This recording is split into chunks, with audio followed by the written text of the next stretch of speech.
How to Avoid Getting Married. Stephen Leacock.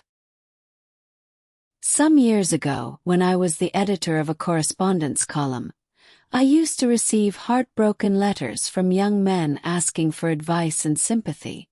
They found themselves the object of marked attentions from girls which they scarcely knew how to deal with. They did not wish to give pain or to seem indifferent to a love which they felt was as ardent as it was disinterested, and yet they felt that they could not bestow their hands where their hearts had not spoken. They wrote to me fully and frankly, and as one soul might write to another for relief. I accepted their confidences as under the pledge of a secrecy, never divulging their disclosures beyond the circulation of my newspapers, or giving any hint of their identity other than printing their names and addresses and their letters in full. But I may perhaps without dishonor reproduce one of these letters, and my answer to it, inasmuch as the date is now months ago, and the softening hand of time has woven its roses. How shall I put it? The mellow haze of reminiscences has. What I mean is that the young man has gone back to work and is all right again. Here then is a letter from a young man whose name I must not reveal, but whom I will designate as D.F., and whose address I must not divulge, but will simply indicate as Q Street West. Dear Mr. Leacock, for some time past I have been the recipient of very marked attentions from a young lady. She has been calling at the house almost every evening, and has taken me out in her motor, and invited me to concerts and the theatre. On these latter occasions I have insisted on her taking my father with me, and have tried as far as possible to prevent her saying anything to me which would be unfit for father to hear. But my position has become a very difficult one. I do not think it right to accept her presence when I cannot feel that my heart is hers.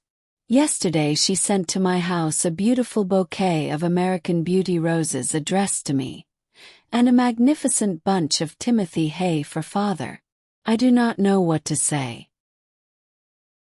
Would it be right for father to keep all this valuable hay? I have confided fully in father, and we have discussed the question of presents. He thinks that there are some that we can keep with propriety, and others that a sense of delicacy forbids us to retain. He himself is going to sort out the presents into the two classes. He thinks that as far as he can see, the hay is in Class B. Meantime I write to you, as I understand that Miss Laura Jean Libby and Miss Beatrix Fairfax are on their vacation. And in any case a friend of mine who follows their writings closely tells me that they are always full. I enclose $1, because I do not think it right to ask you to give all your valuable time and your best thought without giving you back what it is worth.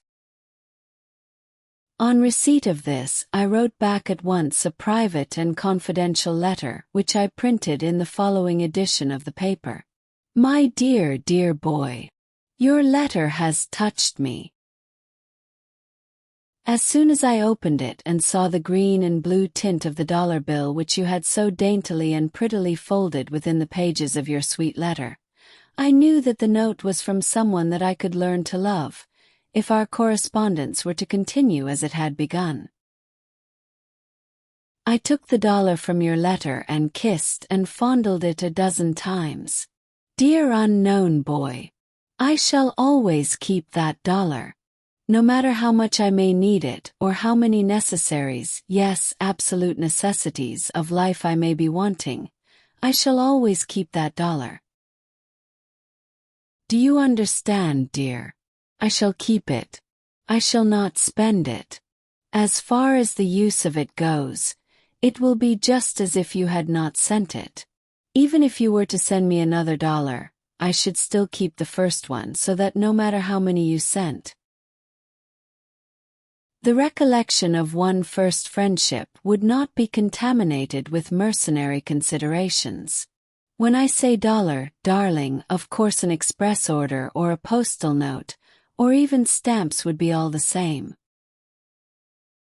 But in that case do not address me in care of this office, as I should not like to think of your pretty little letters lying round where others might handle them.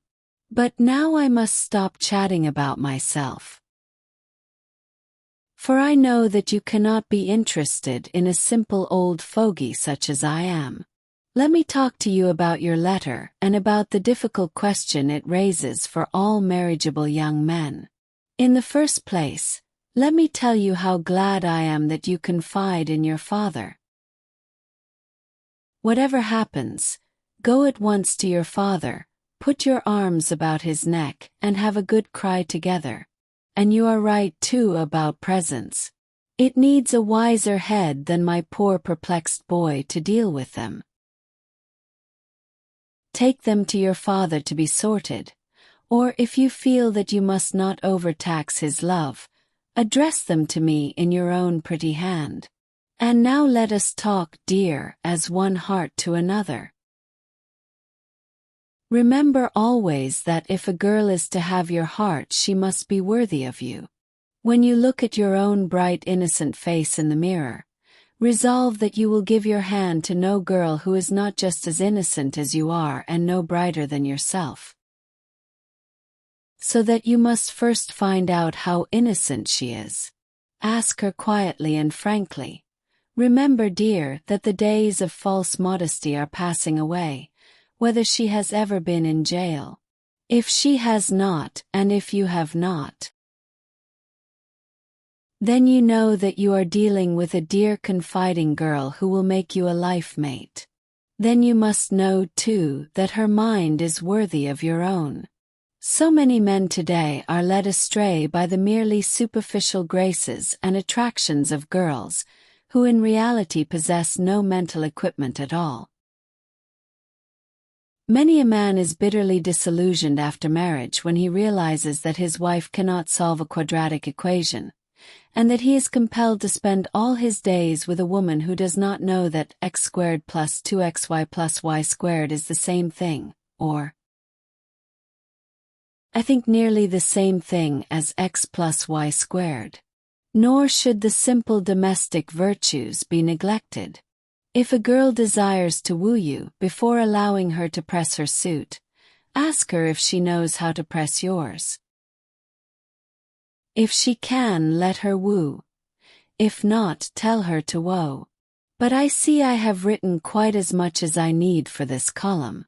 Won't you write again just as before, dear boy? Stephen Leacock.